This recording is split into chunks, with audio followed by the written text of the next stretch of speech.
What's up, folks? What's going on? Welcome to episode 105 of the Spun Today Podcast. I'm your host, Tony Ortiz. Thank you very much for listening. In this episode, I speak about the original YouTube series Cobra Kai. I also speak about the Ali Wong comedy special, Hard Knock Wife, which I believe is her second special, and the senseless murders of Junior Lesandro Guzman-Feliz and XXXTentacion. Stick around. So YouTube has jumped in to the original content creation space with a bit of a surprising splash with their original series Cobra Kai.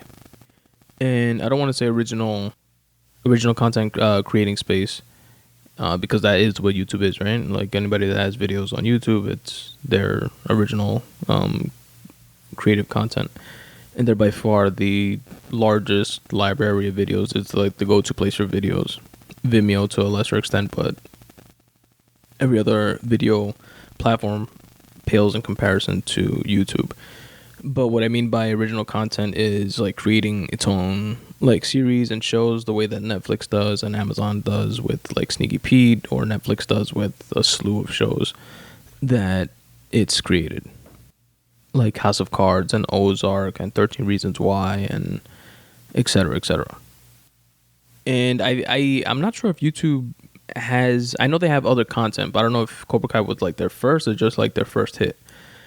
I'm guessing it's not their first, but it's definitely their first hit. And YouTube has it available via its paid subscription service. And a tip for you folks is sign up. When you sign up, you get like 30 days free. And, you know, if you choose to keep it after the fact, you know, feel free. But as far as I know, Cobra Kai is really the only thing that was sort of worth checking it out. And I was on the fence about it at first. I almost like missed watching the series, but I'm really glad that I actually watched it. And I signed up for the free 30-day trial, and then just cancel it if you don't want to stick around. And I forget how much it is. I think it's like $4.99 a month or something like that, or $7.99 a month, like similar to like Netflix. But I think it's cheaper though. Something else that's cool with it, if you do decide for whatever reason to stay with the subscription, is that you could download YouTube videos, like regular YouTube videos that you watch. You could download them and watch them offline. All right, but Cobra Kai is a show 32 years, I believe, after the fact, from a hit 80s movie called The Karate Kid. And there were like sequels to The Karate Kid and like remakes of The Karate Kid with like Jaden Smith, for example. And Jackie Chan did like a remake version. But the original Karate Kid was the shit. And if you are of a certain age, you are familiar with the movie. And if not, it's worth going back and checking out. So the first thing that Cobra Kai does well is the nostalgic element of the show, of the series, which is unavoidable, right? It has like most of the original cast members, definitely the most prominent ones. They have direct references to the movie. It's not like in the future, and they try not to like speak about the movie because they don't have the rights to it or something like that. It's direct references to the movie, flashbacks to the movie. And you see like different camera angles and different points of views from the original movie, stuff that didn't come out in the actual movie, which is pretty cool. It's literally like an extension of the movie, just like where are they now 30 years later type of thing. Now, I was on the fence with watching it because, I don't know, it sounded kind of sort of corny, and from the commercials that I saw of it, it was like, maybe.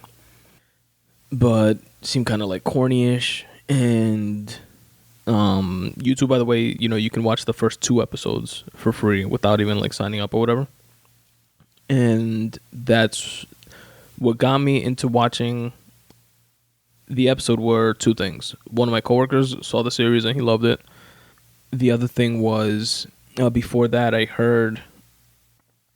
forget his name, Ralph Macchio, the guy that plays the main character, Daniel LaRusso, and also the guy that plays Johnny on the Nerdist podcast, and which is renamed to Something Idiot podcast, but I don't know. I'll always reference it as the Nerdist probably. I don't know why they changed the name. It was like such like dope branding. But they were on Chris Hardwick's podcast, and the way they described it, and it went deeper than obviously what you get from the commercials. And from like their point of view and stuff like that, I was like, oh, maybe it is worth the watch. And then a coworker of mine saw it and said it was worth the watch. He liked it, and I was like, fuck it, let me watch like the free episode. And I saw literally the first episode, and I was like, oh yeah, I'm definitely watching this series. And what I like about it, definitely does have corny moments. Like it has elements of what originally I assumed it would all be about, which is why I was on the fence. I thought it was just gonna be like a cheesy, I don't know, like a cheesy extension to a movie type of thing, and like trying to juice something, and it would just be like super corny and like PG-13ish, or I don't know. And it definitely had some elements of that, where it was like a bit on the nose, like in certain scenes or certain lines, but it was very much so outweighed, in my opinion, by the fact that it wasn't like PG-13ish. It was like, it had cursing, it had like non-PC references. Like today everything is like, everybody's like overly PC, and everybody gets up in arms about like fat shaming or bullying and like stuff like that. And this series I thought would be like that on steroids, but it's not. It's like some of the kids are like that are in it, but it stays true to like the whole high school experience. Some kids are just assholes, and then the like the grown-ups, for example, like the guy that played Johnny, which was the bully in the movie, the Karate Kid in the original movie, he like is completely like non-PC, which is cool. Like he's like, back in my day we call you fucking nerds pussy, and he says that to like a 17-year-old he's like teaching karate and shit. In what else, like one of the opening scenes that kind of like laid it out for me, and I was like, oh, that's the type of show it's gonna be. Johnny comes out of his apartment, and he's like, it kind of shows him he grew up to be like a miserable older man that's like struggling to make ends meet, and just living in like a slum apartment, and sloppy beer bottles everywhere. He has a drinking problem, shit like that. And then he comes out to throw his trash out, and there's this Hispanic kid that sees him in the parking lot throwing out the trash, and he's like, oh hey mister, me and my family, we just moved into apartment 109, I just wanted to introduce myself. And he's like, great, more fucking immigrants. That's what like Johnny says. And then the kid is like, actually we're from Rosita or something. Like he just said it like confused, but then that kind of like set the stage for like, to me, like what type of show or how the show was going to be, like carry itself out, or at least his character. And he's like that throughout the series, and obviously his character evolves a bit, and he has an arc like every character does, but he definitely doesn't shy away from his original bully roots. And in like one scene, a girl that goes to his dojo to train, she wants to train, and he says, this isn't for girls, no girls allowed type of thing. And they ask him why, and he's like, because girls are whiny and they cry and they're gonna complain and blah blah blah.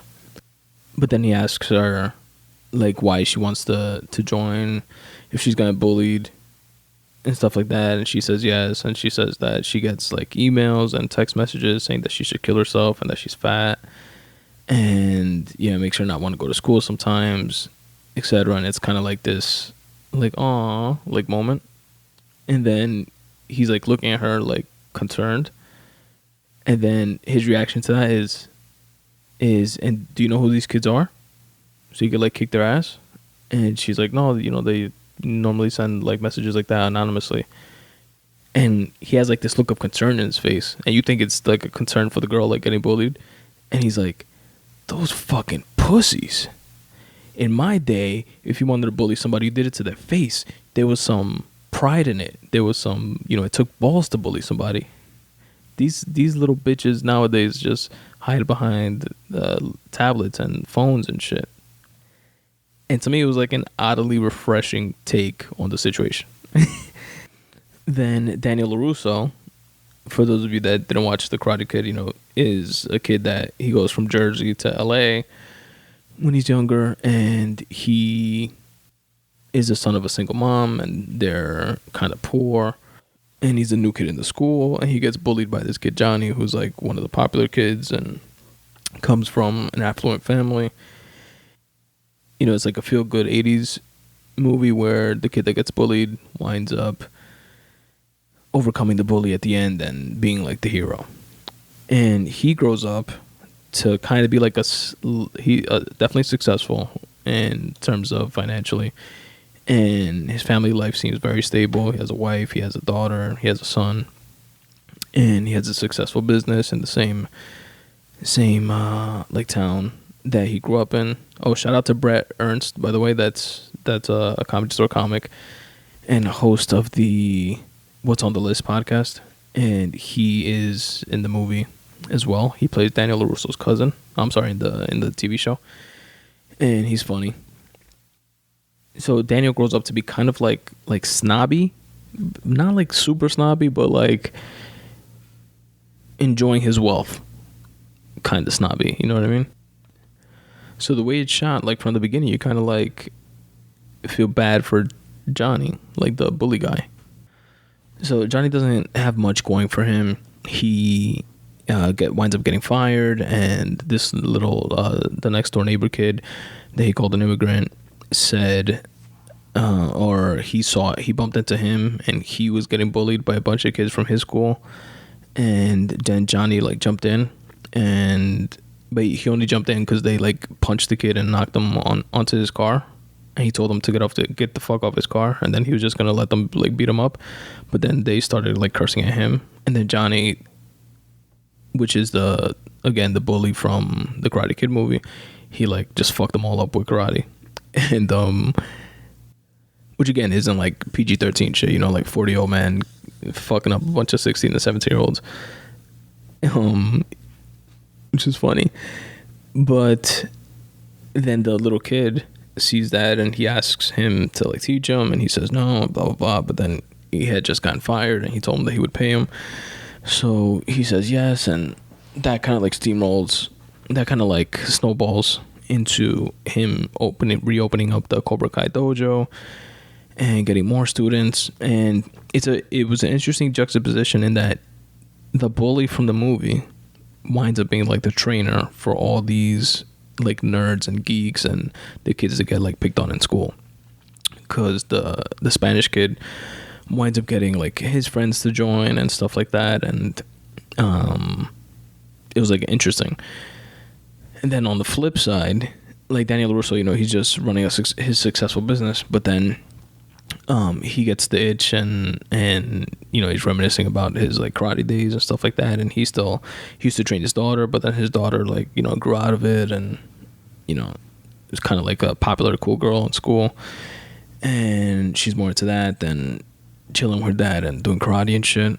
And he winds up like mentoring this kid, which actually winds up being Johnny's estranged son, which is a little on the nose, but interesting. The kid, he's kind of like a bad kid, resents his father, doesn't go to school, dropped out, and like steals, and it's an interesting juxtaposition where the good guy from the movie winds up being the sensei for the bad kid, and then the bully from the movie winds up being the sensei for the like all the little good kids, like all the little nerds and stuff. That was like an interesting twist that I liked. And you know what's sick? There's a specific scene in the movie where Johnny's telling the kid about his high school days and about the LaRussos and why he hates them and stuff like that, because they still have this like rivalry beef or whatever. When they see each other, like everything like comes back, and they pretty much like pick up where they left off type of thing. And Daniel's a successful business owner in the town, and he tries to get the Cobra Kai dojo like shut down, and like a whole bunch of shit like that like goes on throughout the series. What was interesting is that they show the movie, or I'm sorry, Johnny like explaining why he hates Daniel, and he's telling the kid about his experience in high school and stuff like that, and how Daniel came and he was like the new kid in school, and he wound up taking his girl, which is true, but like they had like recently broken up in the movie, and then she took a liking to Daniel, and that started the rivalry between them back in high school, etc., etc. But he tells the story from like his point of view, and it's like nothing conflated, nothing exaggerated, nothing, he just tells it from like his side, and it shows like the same scenes in this sequence, but just from like his point of view as opposed to Daniel's point of view, which is what you see in the movie. And it's so fucking interesting. It's like you see that and you're like, yo, it's true. Daniel's the fucking asshole. Fucking came in, took his girl, got like extra hyper and like pushed him. And when he started like teasing him and telling him to like take a hike and stop talking to his girl, and then that's when like Johnny kicked him. But in the movie, it's like Johnny like fucked him up with karate, and then that's why he started learning karate. Daniel did or whatever. So it was just like really interesting, and it really made me think about POV, like different people's point of views, like not just in like stories and like with my own writing, but in just like life in general, like the same exact situation. Intellectually, I know obviously that different people have different points of views and different interpretations of the same exact thing, and especially like when it comes to music or stories or movies or just conversations that you have with people, and people can take different things away from it. But it's like the way that it was like laid out in the show just like really brought that point home. And it was a dope series, man. It's 10 episodes. I recommend it. You guys should check it out. Cobra Kai, first 2 episodes available for free on YouTube. And if you're interested, like I said, sign up for it for the like free trial or whatever. You get it free for 30 days. Watch the series, binge watch it. You can watch all of the episodes back to back, just like Netflix, and then cancel the subscription afterwards if you don't find anything else that you like. Which reminds me, I gotta cancel my shit. Alrighty, next up is Ali Wong. Ali Wong is another Comedy Store comic, and she has a couple specials on Netflix. I saw the second one first because my wife had seen like her first one, and she saw her second one, and she likes her, and she told me I should watch it. And I've heard her name before, just like on different podcasts and stuff like that, and I wanted to eventually see her stuff, so I was like, fuck it, yeah. And I started and watched her second comedy special. Then I went back and watched the first one after that. But the second one, she did both of them pregnant, so she has at least 2 kids that I know of, and she's like very pregnant on stage, and a lot, which is probably why my wife liked her so much, because my wife watched it while pregnant. And it's a lot of like pregnancy related things, obviously. That's her experience at the time. What else is she going to speak about? It would have been weird if she didn't speak about it. And a lot of like relationship stuff, and she's like dirty, and not like as in cleanliness, she seems like very clean and nice, but like a dirty comic, meaning that she curses and she's raunchy and speaks about like raunchy shit. And she was real and like raw, and by that I mean, she didn't like sugarcoat stuff. She wasn't like trying to be cute. And she's a top level comic. Obviously a headliner, but like a high quality one. And I definitely enjoyed her special.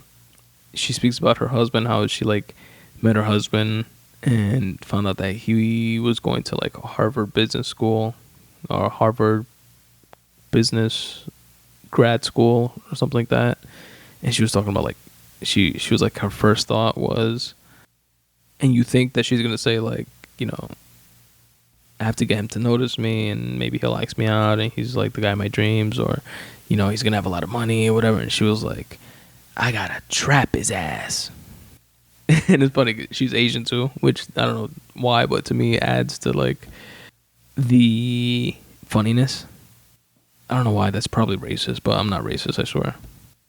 But I think it's funny, like when an Asian does like, when she does do like Asian voices or something like that, or like Russell Peters when he does an Indian accent or something like that, I find it hilarious. So she does a little bit of that.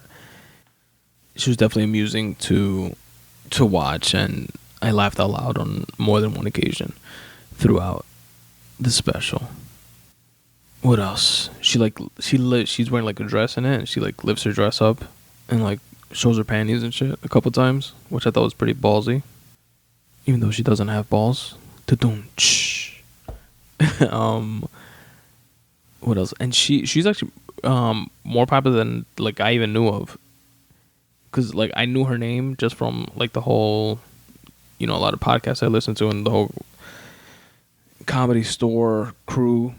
They're like following shit, but like I don't know, like they have like Halloween costumes of her because she has like a distinct look, and like little kids, like parents dressed up like their little girls as Ali Wong for like Halloween, like shit like that. She has like these big red glasses and like a zebra dress. She's an interesting cat. And definitely funny and worth the watch. So check it out. It's on Netflix. The one that I recommend more is the second one, but the first one was funny too, from what I remember. But the second one was definitely more memorable, and it's called Hard Knock Wife. All right, next up, it's been a few weeks, probably even a couple months already since these things happened, but a murder of this 15-year-old kid from the Bronx here in New York, his name was Lesandro Guzman-Feliz. They called him Junior. And he, for those of you that don't know the story, there's videos online. I remember seeing it like literally the next day after it happened. And I saw like the whole thing, and it's these kids in the Bronx that like chase this kid into a bodega and like drag him out, and then they like stab him a bunch of times, and a couple of them had machetes and like hit him with machetes, and then the kid like ran away, or after they all bounced, this fucking pussies that jump people, after they all run away and bounce, the kid tries to like trek it to the hospital, which is a couple blocks away, but he collapses before getting there and then like bleeds out and dies. And supposedly it was due to this kid was like banging one of their girls or sisters or ex-girls, or it was something over a girl. And the crazy shit is that the kid that they killed wasn't even the guy that they were looking for. He just looked like him. And the reason why there was like video of the entire thing was because there was surveillance cameras in the bodega on the inside and on the outside as well. And then somebody was video recording like the whole thing from like the roof or like a higher up floor on their phone instead of like calling the cops. And this whole shit was sad. As soon as I saw it, also the first thing that jumped into my mind was that it was the Trinitarios gang, because I remember I used to watch like a lot of different like gang videos, and just used to wind up in like YouTube wormholes of different organized crime cultures, like whether it be like the Italian and Russian mafia, or the Mexican mafia, MS-13, and then more locally like Latin Kings and Bloods and Nietas and skinheads and like jail culture, and they're fascinating cultures and like groups. Not in a good way, but definitely fascinating. And I remember seeing this gang called Trinitarios where it was mainly Dominicans, if not all Dominicans. And their stronghold is in like the Bronx and Washington Heights, and they rival with like Land Kings and Bloods and, you know, territory shit. But their thing was like they, if I remember correctly, were green, like lime green, but their thing was having machetes. And as soon as I saw like them take out machetes and like they were hacking at this kid with machetes, like I remembered, I was like, oh shit, and it's in the Bronx, yeah, that's those motherfuckers. And it's sad. Obviously, somebody died. I think it was like 5 or 6 of them, and then it wound up being like 9 or 12 people that were involved, like the shot callers and the people that actually committed the murder. Like they all wound up getting like caught, and it's like all their lives are over. You know what I mean? Like the kid obviously that died, the family that lost a son, and then all those kids that's it. They're going to jail for life. Fucking 19, 20, 18, 17, 16-year-olds, whatever they were. And it's just sad. And the dude or the chick like recording it from the roof, it's kind of telling to how generation now, or this younger generation, which makes me feel like an old man, like even saying that, and probably older generations used to say that about like our generation, but I mean, whatever, it's the position that I'm in, right? This generation is like so desensitized to things where one, even seeing something like that, you like record it to like post it online, to like post it on WorldStar.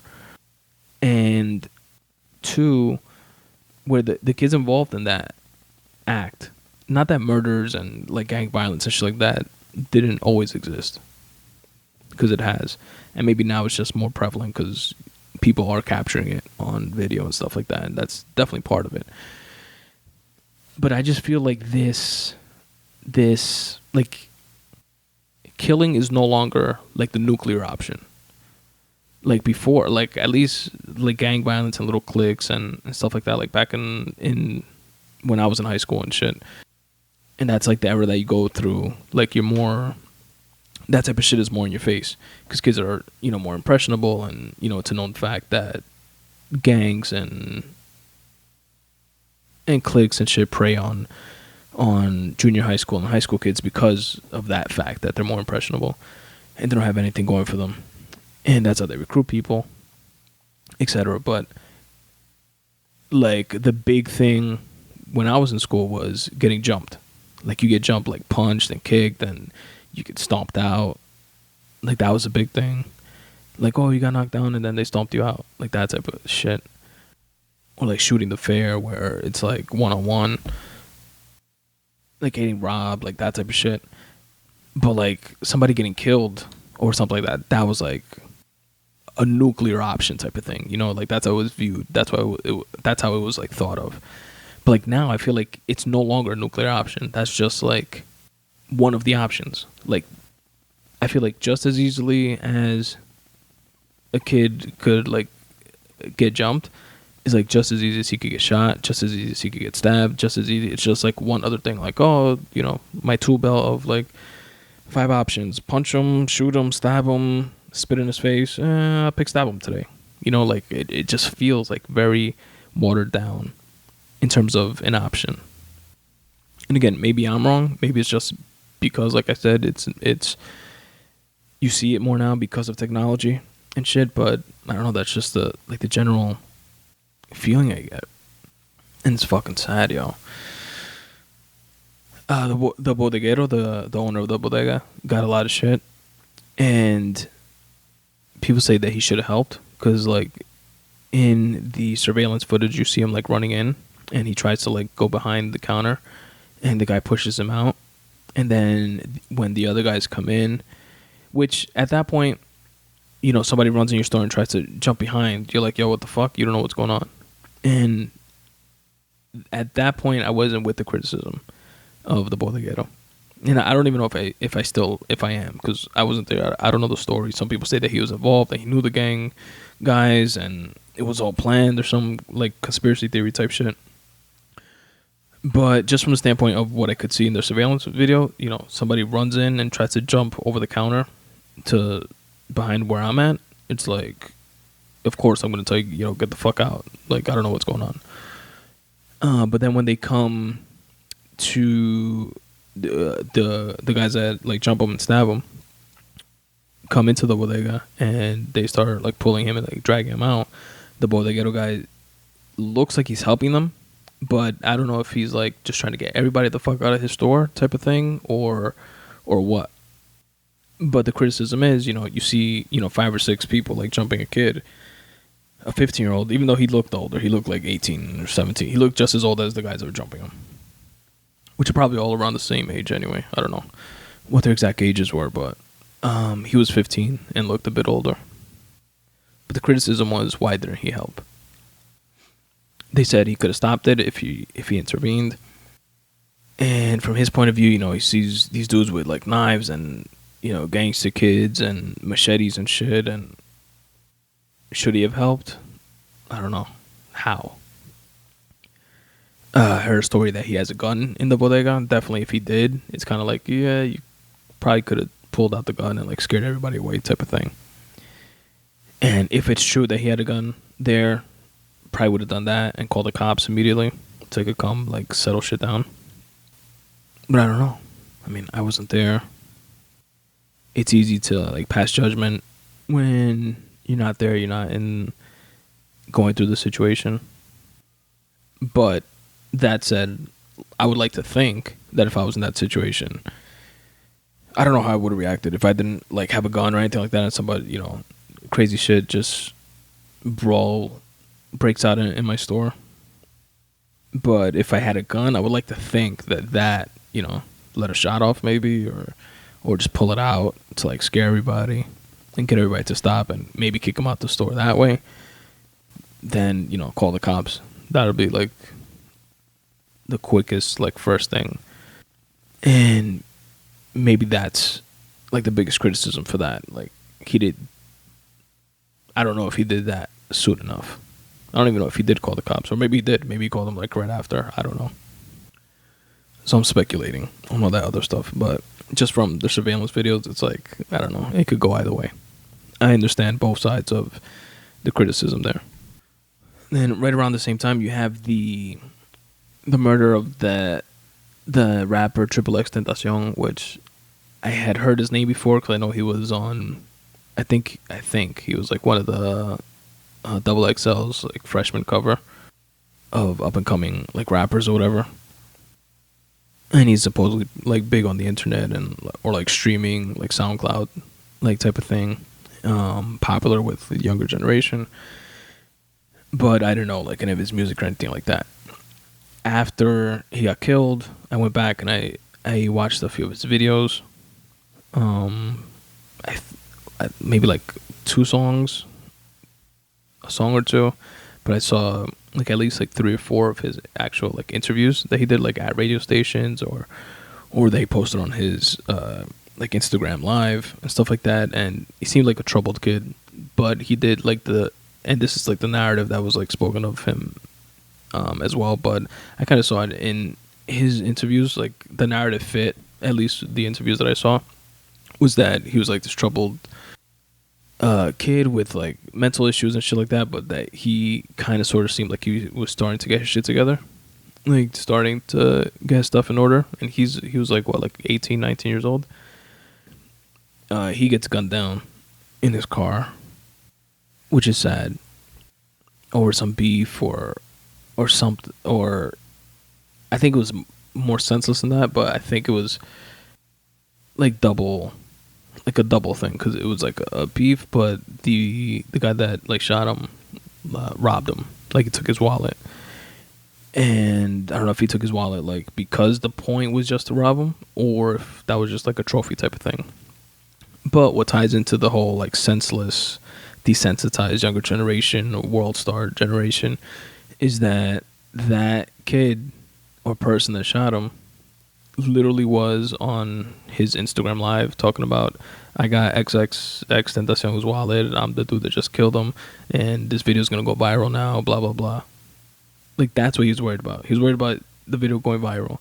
Like, he was with somebody else, and his boy was like, you just snitched on yourself by doing that. And that shit's nuts.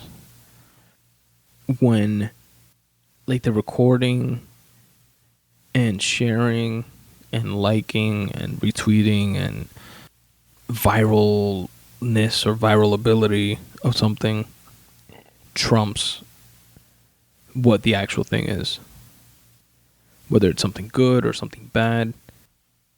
And I'll tell you, I think we all, or at least I know, I don't want to speak for anybody else, but even myself, like, I catch myself sometimes, thinking about or wanting to capture something to, like, share it in, like, the perfect way and put together a really cool video or whatever. And some of that is because I like the creativity or, like, crafting of, like, stuff like that and finding, like, the right song that captures the emotion that I was feeling in the thing or whatever.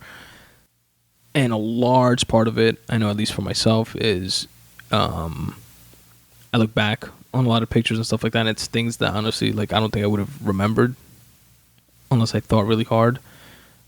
If that happens in, like, a span of a few months or a couple of years, I could imagine 10 years from now, like, I would want to see, like, pictures from my 23rd birthday, you know what I mean?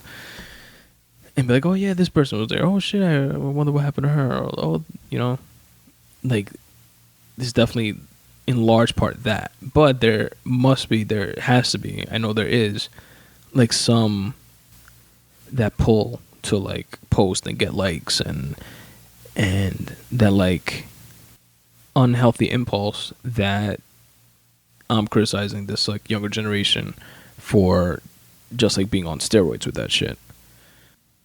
So it's dangerous, it's prevalent, it's ubiquitous, it's all around us.